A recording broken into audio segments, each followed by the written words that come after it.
السلام علیکم ناظرین، آپ دیکھ رہے ہیں اسلام آباد ٹونائٹ ندیم ملک کے ساتھ۔ پاکستان کا دفاع قابل تسخیر بنانے میں ایک شخصیت کا بہت زیادہ کردار ہے، اور اس شخصیت کا تعارف کروانے یا ان کی میں زیادہ بتاؤں کہ ان کا کیا کام تھا، کیا کنٹریبیوشن تھی، اور آج پاکستان جہاں دنیا میں کھڑا ہے اس میں ان کا کیا کردار ہے، کوئی زیادہ مشکل بات نہیں ہوگی سب کے لیے جاننے کے لیے۔ وہی آج کے پروگرام میں ہماری مہمان شخصیت ہیں ڈاکٹر عبدالقدیر خان۔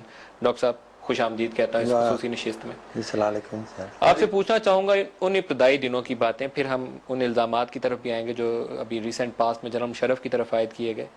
جب پروگرام پاکستان کا سٹارٹ ہوا تو کن حالات سے آپ گزرے؟ دیکھیے نا، آپ کو تو خود بھی پاکستان میں جو انڈسٹریل انفراسٹرکچر تھا وہ بالکل بھی نہیں تھا۔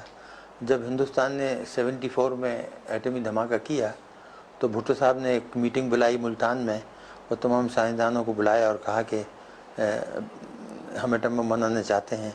اچھا، اس سے پہلے، بلکہ اس سے بہت پہلے 71 کے اینڈ میں 72 میں جب مشرقی پاکستان کا سانحہ ہوا تو اس کے بعد انہیں یہ احساس ہو گیا تھا کہ مغربی پاکستان جو ہے وہ اب بہت ہی ولنریبل ہے، تو اس وقت انہوں نے وہ میٹنگ بلائی تھی۔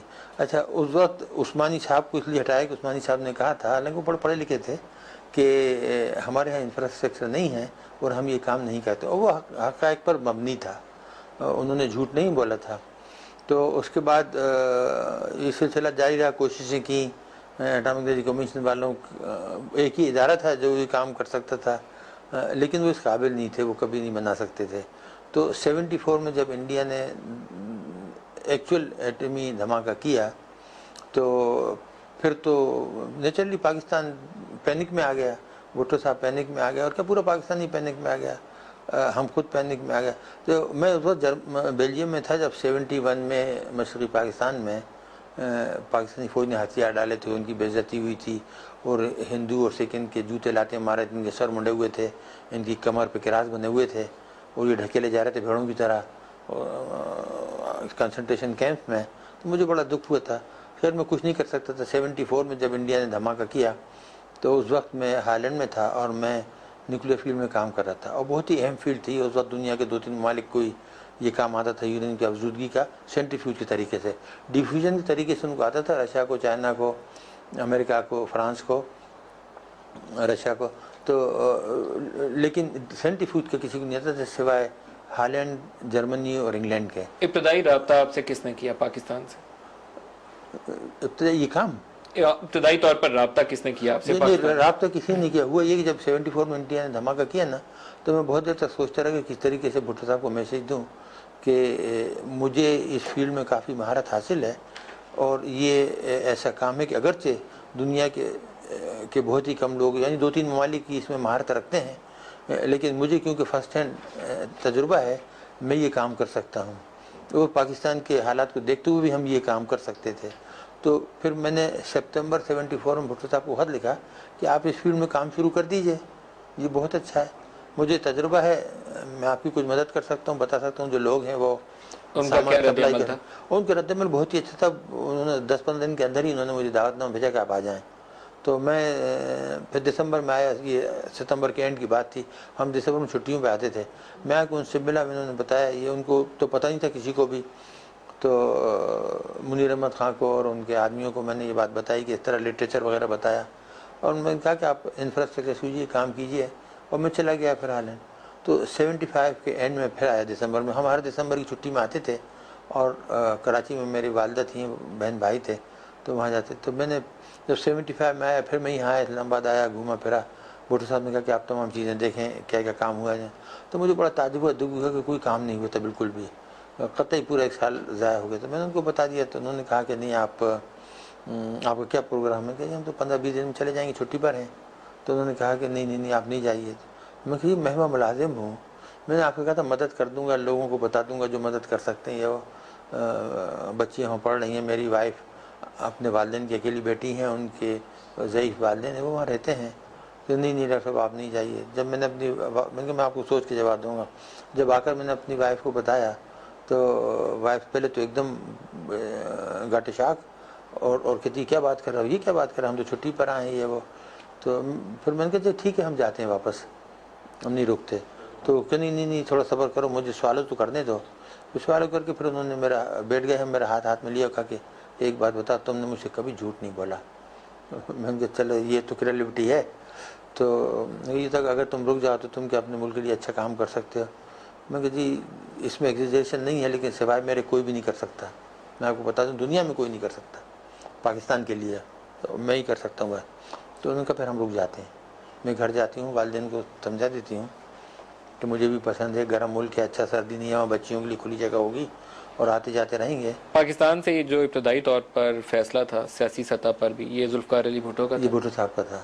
ان کے ساتھ اور کون شریکار تھے ان میٹنگ میں جب آپ آتے رہے؟ وہ جنرل امتیاز. جنرل امتیاز تھے. بعد میں جب میں رک گیا تو پھر اے جی این قاضی غلام احسان صاحب اور آغا شاہی. دسمبر 75 میں آپ نے رکنے کا فیصلہ کیا پاکستان؟ جہاں اینڈ پر بالکل اینڈ کے اوپر. پاکستان کے اس پروگرام کی ابتدا کیسے ہوتی, ٹیم کیسے اکٹھی کی آپ نے؟ اور دیکھیے یہی تو مشکل ہے نا, اس ملک کے اندر پڑھے لکھے تو بہت سارے لوگ ہیں لیکن پریکٹیکل ایکسپیرینس کسی کو نہیں ہے.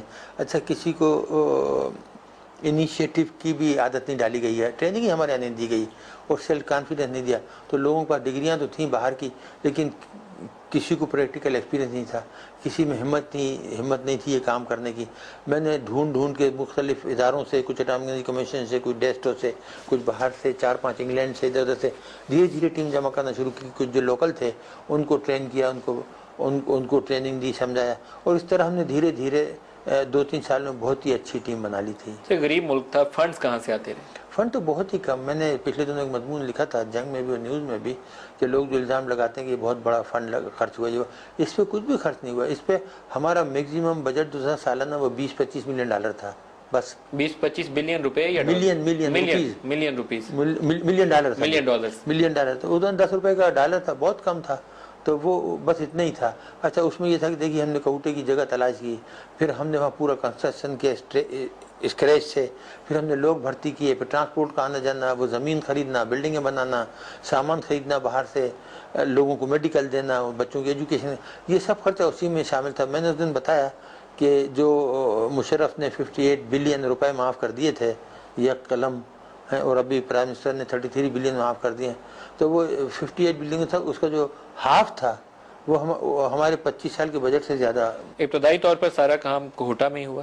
نہیں, پہلے پنڈی کے قریب ہمارا چھوٹا سا دفتر تھا اور وہاں ہم نے جگہ بنا لی تھی.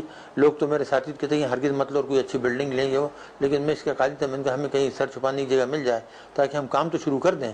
اور وہ جگہ ہم نے لے کے, وہ پرانے شیڈ تھے رائل ایئر فورس کے, اس کو ہم نے تھوڑا ٹپ ٹاپ کر کے تو وہیں کام شروع کر دیا تھا. اور پھر ہم نے کوہوٹا سلیکٹ کر کے اور وہاں کام شروع جو کیا. انفراسٹرکچر ہے, جو سینٹریفیوجز ہیں, وہ کب ڈیولپ کیا آپ نے؟ سینٹریفیوج ہم نے جیسے ہی پنڈی ایئرپورٹ کے قریب دفتر بنایا نا تو وہیں ہم نے کام شروع کر دیا تھا. اور سب سے پہلا انریچمنٹ جو تھا وہ ہم نے 78 کے اپریل میں, شروع میں پہلے ہفتے میں, غالباً 6 اپریل تھی, پہلا افزودگی جو تھی اس وقت کی تھی. 6 اپریل 78 میں؟ جی ہاں. تو وہ ویپن گریڈ تھی بالکل؟ نہیں, وہ لو گریڈ تھی, لیکن اس سے ایک وائبلٹی پروجیکٹ کی تھی, وہ کنفرم ہو گئی کہ اس طریقے سے ہم یورینیم انرچ کر سکتے ہیں, اور ہم نے یہ پرفیکشن کر لی ہے. اور کب فائنلی آپ کو سکسیس ملتی ہے, جب آپ یقینی طور پر یہ ڈٹرمن ہو گئے کہ نہیں یہ اب ویپن گریڈ یورینیم تیار ہے؟ وہ جب ہم کوہوٹے چلے گئے تو ہم نے وہاں بنانا شروع کیا. تو سب سے پہلے تقریباً 60% تو ہم آسانی سے بنا پائے تھے. اس میں محنت تو لگتی, بہت مشکل کام تھا, اور یہ بہت بڑا اچیومنٹ تھا.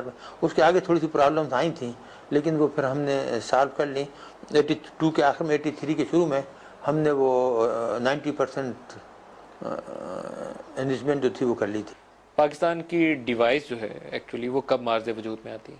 وہ 84 میں تیار تھے ہمارے پاس سب. میں نے 10 دسمبر 84 کو جنرل ضیاء کو خط بھیجا تھا, جس کا ذکر جنرل عارف نے اپنے ریسیپشن میں انٹرویو میں دیا ہے لیوی کو, کہ ڈاکٹر صاحب کا خط 10 دسمبر کو جنرل ضیاء کی ٹیبل پر تھا, اور اس میں انہوں نے یہ لکھا تھا کہ ویپن تیار ہے, اور ہم 1 ہفتے کے نوٹس پر اس کو ایکسپلوڈ کر سکتے ہیں. اس کا ٹیسٹ کرنے کا فیصلہ کیوں نہیں کیا گیا؟ بھارت تو 74 میں کر چکا تھا. نہیں دیکھیے, وہ کرنا تھا, ہوا یہ تھا کہ ہم اس وقت امریکہ کی گود میں آ گئے تھے, افغان باہر تھی, ایڈ وغیرہ مل رہی تھی, تو ہم نے تو بہت کہا تھا کہ کر لیں, لیکن انہوں نے یہ سوچ کے جنرل ضیاء نے اور ان کو سیاستدانوں نے مشورہ دیا کہ جی ایڈ وغیرہ بند ہو جائے گی, بہت ریپرکشنز ہوں گے, تو ابھی کوئی خطرہ بھی نہیں ہے, امریکہ ہمارے ہاتھ لگ گیا ہے, افغان وار کی